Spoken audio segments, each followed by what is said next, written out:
Hello, हाय, नमस्कार. मी सायली आणि सायली किचन्समध्ये तुमचं स्वागत आहे.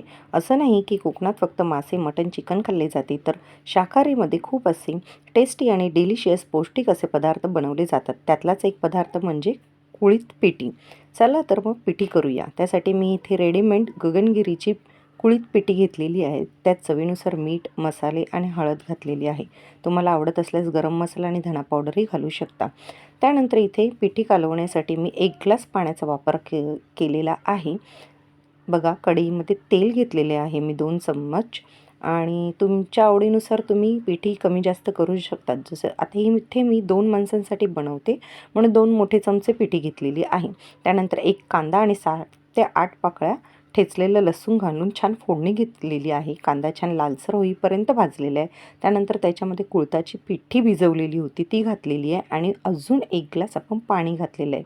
त्यानंतर 1 चमचा कोकम आगळ घातलेलं आहे. तुमच्याकडे कोकम असेल तर तुम्ही कोकमही घालू शकता. एक 5 ते 10 मिनटं छान अशी पिठी जाडसर होईपर्यंत उकळवून घ्यायची आहे. आपली पिठी खाण्यासाठी तयार आहे. वरून छान अशी कोथिंबीर घालायची आहे आणि गरमागरम वाफळलेला भात आणि गरमागरम अशी पिठी खाण्याचा आनंद हा कोकणातल्या माणसांशिवाय कोणाला माहिती हो. चला तर मग रेसिपी नक्की ट्राय करा आणि गरमागरम पिठीचा आस्वाद तुम्हीही घ्या. व्हिडिओ आवडले असल्यास मला लाईक, शेअर, सबस्क्राईब करा. थँक्यू.